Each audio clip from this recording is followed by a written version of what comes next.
So again, welcome to Mercer University's Professional Development Series. Dr. Antonio Saravia is the director of the Center for Economics and Liberty here at Mercer University. He's associate professor of economics here at Mercer as well, and just is a wealth of knowledge and information. So I am actually going to drop out of this presentation and I'm going to give the floor over to you. Antonio, the floor is yours. I am looking forward to learning. I've got my notebook and I can't wait to take some notes and get some great information. Folks, we welcome your questions as always. Down at the bottom, there is a question and answer button. So feel free to type your questions in that question and answer feature, and Dr. Saravia will get them right after this presentation. Ladies and gentlemen, Dr. Antonio Saravia. Thank you very much, Myron. Thank you very much for those kind words. Nice introduction. I am very happy to do this for you guys today. As Myron said, I'm a professor of economics at Mercer University and direct the Center for the Study of Economics and Liberty. And as many of you have, I've been following the whole crisis, the whole pandemic situation, collecting numbers every day, trying to see projections, reading everything I can get my hands on, and trying to make sense of what's going on. So I was asked to put together a paper for a journal sharing what I have found in my numbers. And out of that paper, we started doing presentations, sharing some of the research that I've done. So that's what I want to share with you guys today. This presentation should be about 20 minutes or so. And then I'll be very happy to start a conversation with you guys, because I'm sure all of you guys have many good ideas as well. So if you have questions, if you want to stick around, I'll be happy to have that conversation with you. So let me go ahead and share my presentation with you guys. And I hope you can see it all well. So yeah, we're good. All right, so I labeled this or titled this Rebuilding the Economy After COVID-19. And what I essentially want to do in this paper and in this presentation is to talk about the way economics approaches any type of problem, societal problems that may happen, in history. And essentially what we do, economists, we look at trade-offs, we look at opportunity costs, we look at conflicts. So as you know, and I'm going to step back just a little bit, economics is the study of scarce resources. So we see scarcity everywhere in the world, and therefore we are forced to make choices, right? Because you have a scarcity of resources, you have to choose or prioritize what you do. You cannot have everything at the same time. So economics is the study of trade-offs. And when I look at the pandemic, when I look at COVID-19 and the whole crisis, I see at least 3 different trade-offs that are very relevant for us to keep our eyes on. So the first trade-off that I see, of course, and many of you are asking the same question yourself, is lockdown or no lockdown? Should we all stay inside, shelter in place, or should we open up the economy and work? So lockdown versus no lockdown. At the end of the day, this trade-off results in assessing how many lives you save, right? Because you stay at home, you don't get the virus, you don't die. So how many lives we save versus what we lose because we are staying at home, unable to go to work, unable to produce and generate output. So what do we lose? Well, we lose a lot of money, of course, but we also lose lives. And I think that's the point that I'm going to try to make today. At the end of the day, this trade-off is really lives that we save versus lives that we lose. When we don't produce, when we stay at home, when the GDP goes down, all of those are not just the statistics. Those are, at the end of the day, lives. When people revert back below the poverty line, people die. Child mortality increases, right? For example, we have many other problems, drug addiction, violence, crime, and that represents lives. So this is something that I've been voicing whenever people ask me to talk about this, when I go on interviews, lives versus lives. So that to me is the first important trade-off that we need to look at. The second trade-off is how do we respond to the problem, right? So what you've seen around the globe, really, most countries have taken this approach, is we're going to go with what we call the Keynesian rescue, right? So we're going to ask governments to drop a lot of money on our pockets, stimulus we call it, so we can have some sort of income, some money to go and buy the things that we need, because that would supplement the income that we're not receiving because we are not working. Now, the trade-off here is if we spend too much money from the government, from the Federal Reserve, we create problems in the long run. So if we are too generous with our stimulus package, that could lead to problems in the long run, and that's the trade-off that we need to be really mindful about. So Keynesian rescue versus prudence is the second trade-off. And the third trade-off that I think is very important as well, now that we're thinking about opening the economy, now that we're thinking about going out and try to work, try to find sectors that we could open up, is should we go with a planned opening, meaning a structured command and control type of opening in which the government decides what sectors open up, what sectors have to wait, or do we let the people decide what are probably the most secure or safe sectors to open up, and let the people decide what to do? I like this quote from Leonard Reed. He wrote this famous essay, some of you may know it, called I Pencil, and he ends with this sentence, right? In I Pencil, faith in free people. If we have faith in free people, free people are going to determine what is the acceptable behavior. They are going to know how to take care of themselves. Should we go with that approach, or should we go with a planned opening type of approach? So to me, if I'm looking at the pandemic, if I'm looking at the whole mess in the entire world, I am looking at these three trade-offs, and I have to be able to assess, cost and benefits for each one of them. So let me try to do a little bit of that today with you. So I'm gonna start with the first one, which is lockdown versus no lockdown. And of course, the question here is, what do we gain and what do we lose by staying at home? So first thing that I'm gonna say, and you will hear this from any responsible academic talking about these issues, is that we don't really know a lot. There is a lot of uncertainty in terms of the numbers. We have to be very humble and responsible with this. Numbers change on a daily basis, on an hourly basis. Projections change tremendously from one day to the next. So we have to be very careful about the way we assess cost and benefits. But we still have to do it. We have to take what we have, the data that we have, and try to make sense of the world. So that's what I'm trying to do. I'm just giving you a disclaimer that there is a lot of uncertainty, many unknown variables. We have to do the best with what we have. So after this disclaimer, the possible approach that we can take to assess lockdown versus no lockdown is to try to quantify, as I was saying before, the number of lives we save and their value in dollars, right? To try to come up with a number, and compare that with the loss of output, GDP, and the lives we lose as people revert back to poverty. Now, these, and I would agree with you 100%. You can say, well, that's a very morbid type of exercise, right? Because you're trying to quantify the number of lives we save, and you're trying to put a value, a dollar value in that, and compare with the lives we're going to lose because there's no economy, and you're going to try to put a dollar value on that. Unfortunately, the answer is yes. This is a morbid exercise. It's very difficult to do from an emotional perspective, but it is something we have to do, because otherwise there is no way to assess cost and benefits of a particular policy. So we do this respectfully, but we do it. Implicitly, we count lives and we count deaths and we measure the value in dollar of those things all the time. We just don't openly do it. But let me give you an example.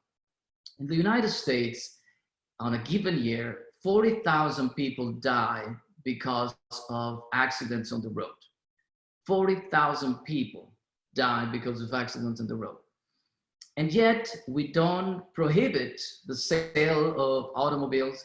We don't close roads and freeways and highways. We continue to allow people to jump in the car and go to where they need to go. We, of course, try to minimize the damage, try to minimize these deaths, but we know that on a given year, 40,000 people, about, minus plus, are going to die. So why do we do this? Why do we continue to allow people to drive if we know we're going to lose those lives? Well, we do it because implicitly we know that suppressing, prohibiting, not allowing people to drive is going to generate more inefficiencies that are going to cost us more than the lives that we're losing. Again, the morbid exercise, but it's something that we do on a daily basis, not only for traffic accidents, but also when we ride, when we take a flight, you know, you name it. I mean, there are risks all over the place, and we deal with those risks because we realize that it is more efficient to continue producing and generating output than to shut everything down because of those risks. So there's really nothing new that I'm going to do here, but I just wanted to make sure that you guys understand what I'm coming from, right? So I'm going to try to put a dollar value on what we lose and what we gain. So, hold on, let's see. Oh yeah, sorry. So let me start with this famous March 16 paper. This was put together by Dr. Ferguson at the Imperial College of London. You may know this one. This became very influential. There was a paper, it's interesting because this paper is not even published in a peer-reviewed journal. And yet it became very influential because many politicians in many different parts of the world use this study to decide what to do internally in their countries. So this came out March 16 and predicted that if the United States didn't do anything about the pandemic, laissez-faire, 2.2 million people were going to die. In the same study, they forecasted that 500,000 people were going to die in the UK. Okay, and if you remember, March 16 was a very important day in the US because that was the day Donald Trump started issuing very strict measures for the lockdown, for the shelter in place. So coincidentally, the same day that this paper comes out, the United States starts with shelter in place. The next day, the United Kingdom, you may remember that the United Kingdom was taking this more laissez-faire approach. Well, March 17 was when Boris Johnson decided to go 180 and change the way the UK was approaching this. So this paper became very influential. But when you think about it, and try to get a sense of what these 2.2 million deaths mean, you realize that the prevalence of the virus is much higher than we really think it is. And therefore, the fatality rate is much lower than we think it is. So the importance of the denominator, here's what countries are doing, right? So when you read the newspaper, when you watch on the news and you see the death rate, the fatality rate for the virus, what you see is this operation. What they're doing is they're taking the number of deaths and divide that by the confirmed cases in the country. So again, the number of deaths divided by the confirmed cases in the country. That gives you, for example, 5% for the United States. That gives you, for example, about 6% for China. That gives you, for example, about 13% in Italy, okay? So those are the death rates that are being reported. Number of deaths divided by confirmed cases. But the denominator that they are using, the confirmed cases, is the wrong one. Because cases are, as you know, much more than the confirmed ones, right? And how do we know that? Well, you may remember this ship, the Diamond Princess. It was a cruise that was navigating the ocean near Japan. And it was reported that some people in this boat had COVID-19. And so they isolated the boat. They didn't let it, go back to the port. They keep it in the ocean isolated. And therefore, everybody in that boat got tested. So there were about 3,700 people in the boat. About 634 of those were tested positive, right? So that they had COVID-19. But interestingly, out of these 634, 328 did not show any symptoms, right? So this is very important, because if the Diamond Princess, this boat, was a country, what would have happened most likely is that these 328 wouldn't have been tested, right? This is what economists call selection bias. So what we do, because of the scarcity of tests, we test mostly the people that show symptoms, right? And so we get some confirmed cases here, but we never test the other half. In the case of the Diamond Princess, it was about half that don't show any symptoms.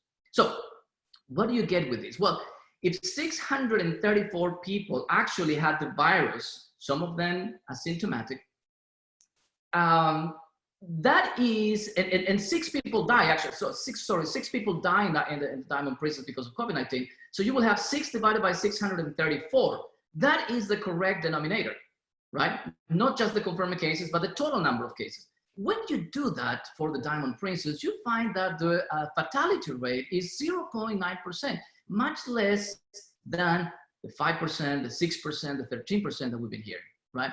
In fact, some epidemiologists extrapolated this for China. They found that from China, the fatality rate would be 0.5%. So what I'm trying to get at is that the fatality rate is really much lower than what we're seeing being reported in the news. Another proof of this, this is a fantastic paper put together by Dr. Ioannidis in Stanford. They did a couple of weeks ago. You can see the picture there of the front page of the paper. It was published April 11. So what they did here was they did kind of the same approach as in the Diamond Princess, and they tested a much bigger population. So they took the county of Santa Clara in California and tested about 3,200 people in Santa Clara. What they found was that the number of cases was actually 50 times higher than the number of cases confirmed that were being reported by the official outlets, right? So again, the number of cases is much larger than the number of confirmed cases, and that shrinks the fatality rate. So this study by this professor at Stanford found that the fatality rate was actually between 0.1 and 0.2%. So that's very, very low. In fact, it's so low that 0.1% is what you get with a very bad flu season, right? So we have to take this very carefully, of course. There are differences, no doubt, between the flu and COVID-19. But what I'm trying to say, the point that I'm trying to nail here is that the importance of the denominator, right? In Germany, they did the same type of study, these 2 universities in Germany, and they found 0.36%. So these are the fatality rates that we need to work with, not the ones reported by the news, because they use the wrong denominator. All right, so let's do some extrapolation here. This is what my paper is all about. At a rate of 0.2%, so supposedly that we take the upper end of the Stanford study, 0.2%, and say that you take an extremely high prevalence, and I'm going to show you in a minute why this is an extremely high prevalence, but say that you take an extremely high prevalence like the 21% in New York City, the epicenter of the pandemic in the US. So that will give you about 137,000 deaths in the United States. As you know, we are around 70,000 deaths in the United States at the moment, right? But if I take the 0.2% rate, this will correspond to 137,000 deaths in the US. At a rate of 0.36, which is what the universities in Germany are using, we would have 247,000 deaths as of today. All right, so yes, if we didn't do anything, right, we would have this death, but we wouldn't have 2.2 million, right? So that's the first point that I want to get at. So this number was really very unrealistic. this number created a lot of panic, very understandably, in politicians, and that's why the lockdowns came about. But this number I'm showing you, it's not very realistic. In fact, 2.2 million deaths at the 0.2%, the high end of the Stanford study, would mean 1.1 billion cases. And that's of course impossible because the population in the United States is only 328 million people. So definitely this was not a realistic number. Now, I know what you're probably going to ask, and this would be a fantastic question.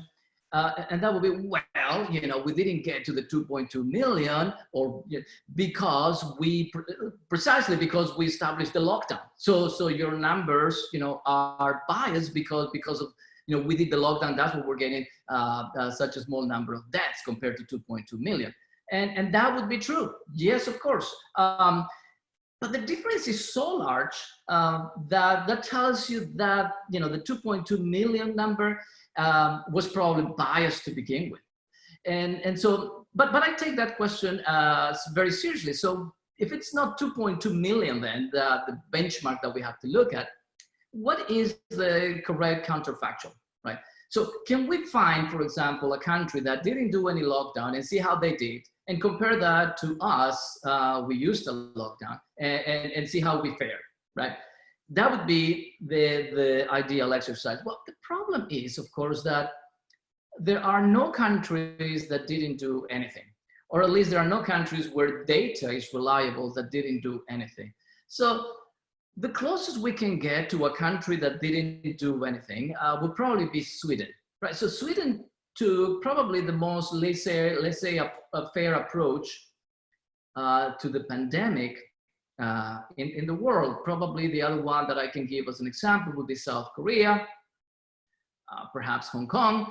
But certainly Sweden seems to be the benchmark for those, the benchmark for no strict approach, no strict lockdown because of the pandemic. So in Sweden, you know, primary schools still open, secondary schools still open, universities are closed, but restaurants are open. You know, you can go outside, you can continue working at factories. You can have parties up to 49 people. If you get to 50 people, then the police shows up. But up to 49 people, you're good. So Sweden would be, for my exercise, my benchmark of no lockdown. And I'm going to compare that to, say, Norway. Now, Norway is a country that did a very strict lockdown.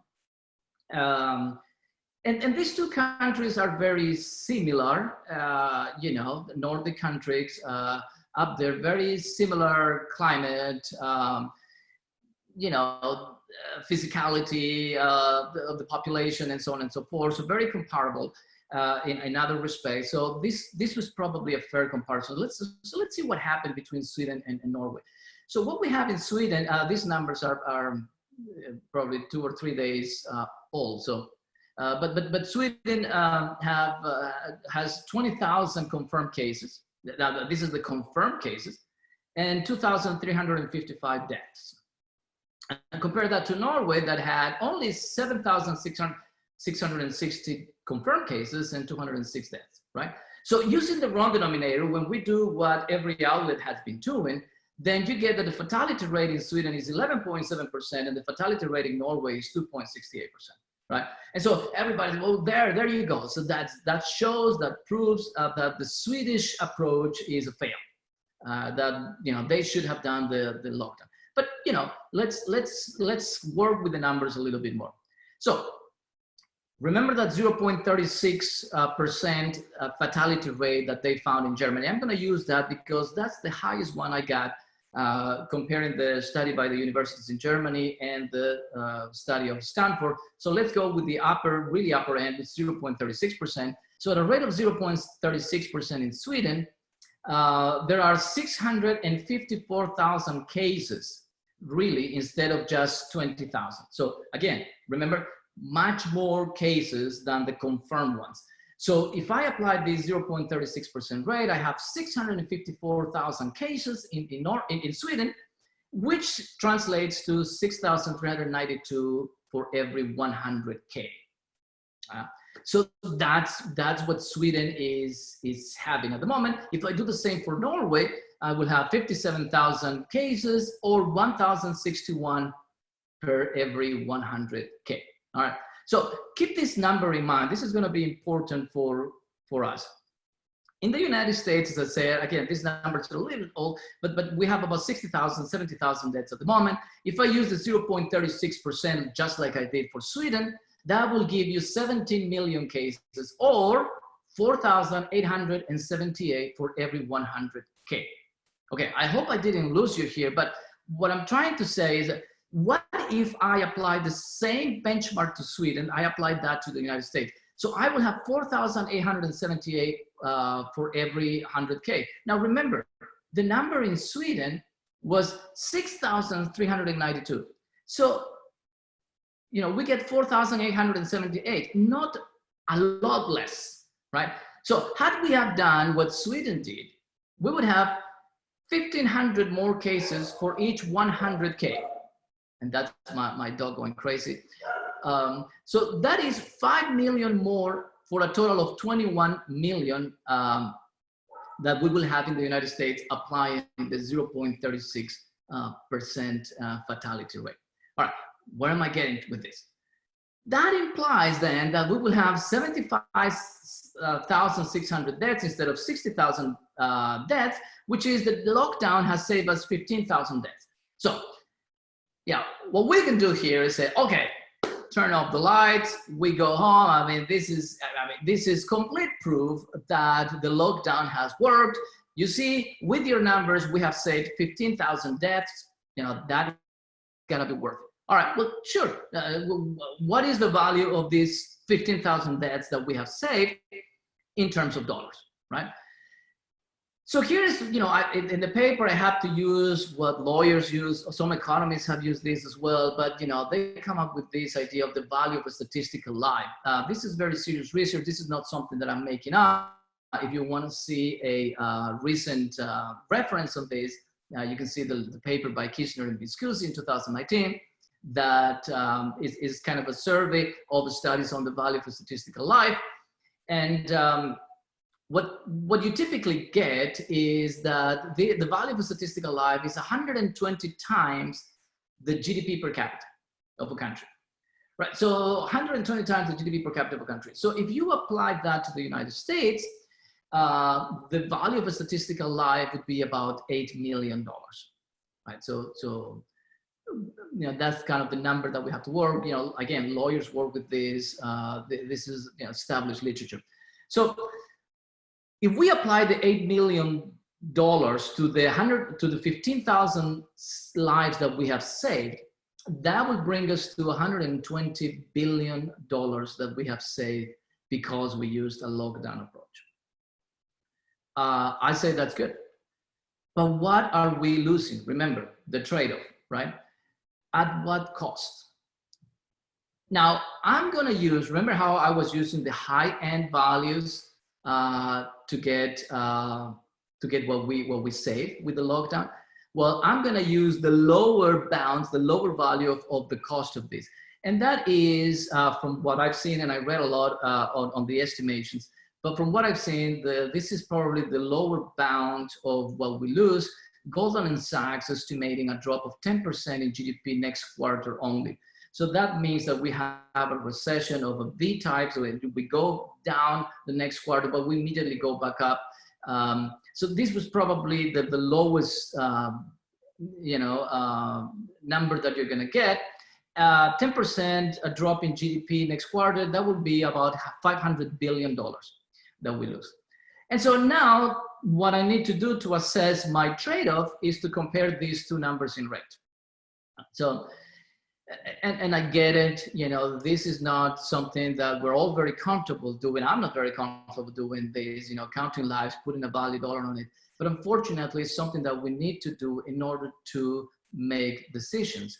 And I wouldn't want to be in the shoes of politicians trying to make these very difficult decisions. But I am hoping that this helps. And what I see here is that the cost is higher than what we're gaining with the lockdown, right? So right there, you say, you know, what did we do the right decision or not? And in fact, this 500 billion, as I said, is the lower bound. It's probably much worse than that. You know, unemployment is around 25% now. I mean, you have no idea. The only time we've seen in recent history 25% unemployment on an annual basis was during the Great Depression, 1932, 1933. So this is Great Depression territory that we're talking, right? GDP growth will probably be minus 5%. So in fact, there will be no growth. There will be, the economy will be shrinking. And this is similar territory to the Great Depression as well. Yeah. The Great Depression, of course, lasted several years. I don't know how many years we're going to get with negative growth rates, but this is certainly something that reminds us of the Great Depression. The deficit, because of the stimulus that we've been doing, has gone up from 1 trillion to 4 trillion. Is this problematic? It is problematic. It adds to the debt. Now, you know, if any country can pull this off, is the United States. The United States is the destination of the world's savings, so to speak. You know, everybody that saves a penny wants to deposit that, put that in the United States. And so we receive financial inflows from the rest of the world. So if there's a country that can pull this off, it's probably the United States. But that doesn't mean that we should not worry about this, right? So deficits are important. This adds to the debt. The debt is already higher than the GDP, so more than 100% ratio. And that doesn't even count the number of lives we lose again once people fall back into poverty, which was my original point. When you fall back into poverty, you get into a whole lot of problems. When poverty goes up, these also go up. So you have suicide. So for every 1% drop in economic growth, you have a 1% drop typically in suicide rates. So suicides go up, alcoholism, drug addiction, infant mortality, child abuse, domestic violence, health deterioration, lower life expectancy. So the cost is massive, right? So I like this illustration. It shows you that, you know, the coronavirus deaths are important. This is a massive iceberg that you're going to encounter. Unfortunately, what is behind that, you know, all the unemployment and the cost to the economy seems to be much bigger. So, you know, this is what economists use to try to guide the discussion here. I'm going to be much quicker and faster on the next two trade-offs, and then I'm going to hopefully start a conversation with you guys. So the second one is Keynesian rescue versus prudence. You know, so far what do we have? We have $2 trillion of fiscal stimulus. I may be missing some of it because it's very difficult to keep track of what the government announces, but $2 trillion of fiscal stimulus. The Fed has promised to print $1.5 trillion. So that's quantitative easing. That's, you know, printing money and pushing that into the economy. Expansive monetary policy. The Fed is dropping the federal funds rate to 0%, right? So if you have a chance, this is the time to refinance because the interest rates are so low. There is payroll tax relief, food subsidies. In other words, there is, you know, when I was doing an interview with CNN the other day and I said, well, the government is bringing the bazooka. Yeah, it's bringing the bazooka. It's bringing everything they have. This Keynesian ratio at its best. Let's keep inflating the demand because they see that we have a problem of demand. We have no money in our pockets and therefore we cannot go buying goods and services. But wait, this is or was a supply shock, right? So this thing started because we cannot work, because we cannot produce. This was a supply shock. And yet our bazookas are directed to the demand, to keep inflating the demand. This is problematic again, because in the future we increase the deficit and so on and so forth. So prudence, you know, fiscal stimulus increases the deficit and creates a bunch of rent seeking. So every sector industry in the United States is going to want to get a piece of that stimulus. And we know that once you develop a rent seeking apparatus, it's very difficult to stop it. Monetary injection, this will create stagflation probably, if not now, for sure in the future. So when you print too much money, that's the problem you have.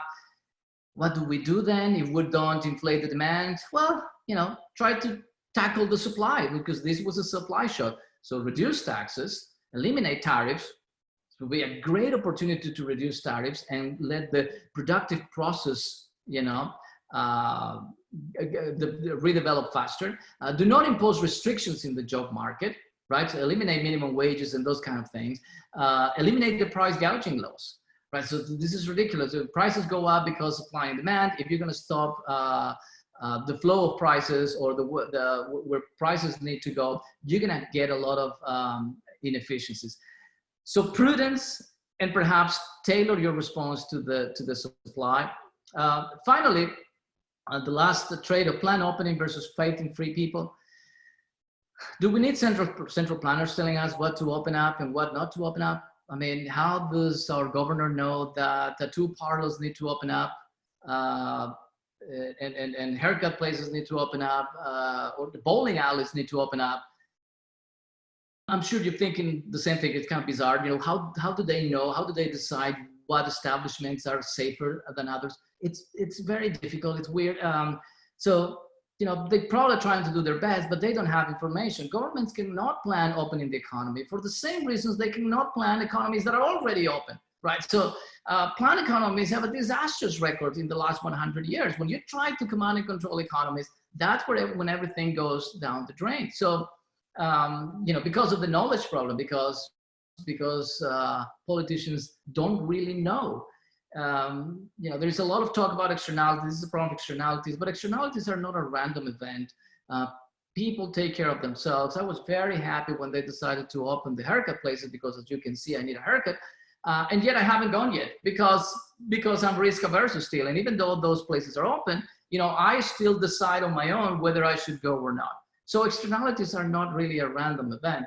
In conclusion, and I end with this, end the lockdown. In my calculations, it seems that the lockdown is not the appropriate policy. Stop inflating the demand and focus on the supply. Governments do not know how to reopen the economy, right? We need to let this be decided by the people. We will not come back to a strong economy, closing borders and using more command and control. We will not do it. What we need is more opening, more economic freedom. And I'm going to end with this quote by Frederick Hayek. I really like it. I really think it's a good illustration of what's going on. Emergencies have always been the pretext on which the safeguards of individual liberty have been eroded. So I hope this was useful. I went way beyond what I wanted to take, but I am very happy to take any questions if you have any. Let me see. So I have a question. How to identify the loss of the GDP in the US? So again, this is a very difficult calculation. I've been seeing many of the estimations, but what you try to essentially see is, well, how many people are working and how versus how many people have lost their jobs. And from that, try to see how much output we're going to lose, right? So in the United States, about 30 million people have lost their jobs. Only about 40% of the population of the labor force, can work from home. And that's a much higher ratio than in many other countries. For example, in Mexico, only 20% of the people can work from home. So what I said for the United States, this terrible economic crisis is much, much more pronounced in other countries where people cannot work from home. So it's a difficult calculation, but there are ways of doing it. And what I show you was the lower bound, 500 billion people. I would be very happy to share the presentation with you guys. Do we have any other questions or comments or ideas, perhaps?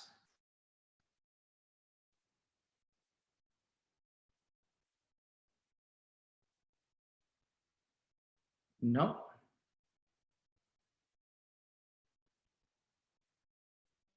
Okay. Well, I hope this was useful. Well, there we go.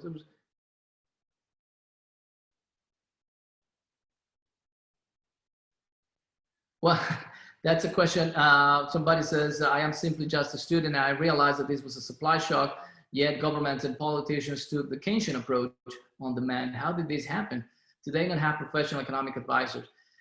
Again, these are very difficult times, and I don't want to be too strict with politicians, they have a very difficult problem in their hands.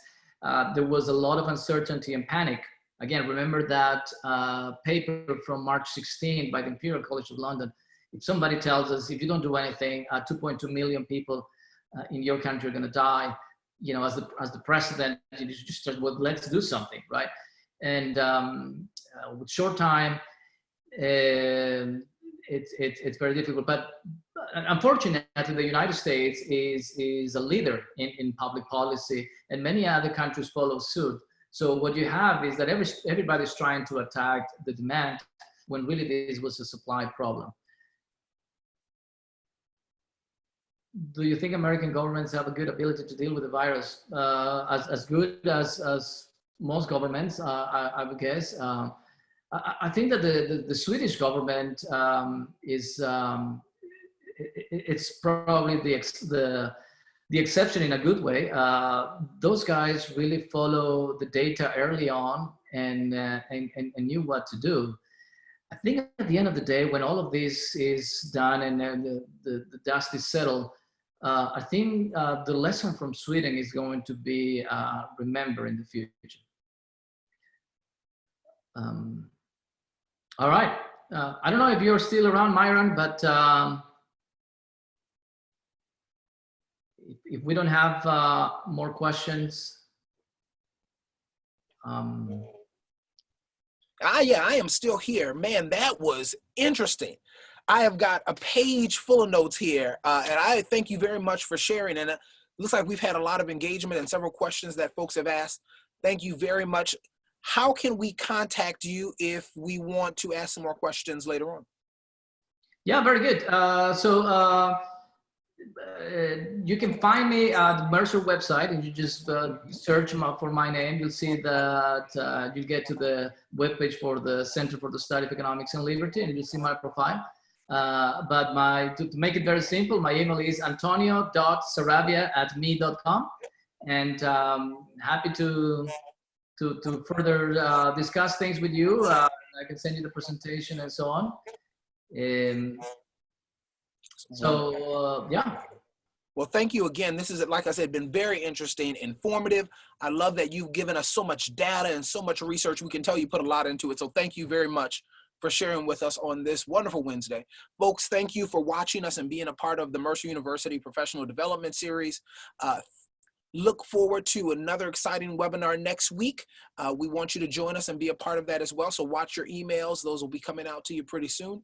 Have a wonderful afternoon, and thanks for joining us once again. Again, thank you very much, Antonio. Thank you, guys. Bye-bye now.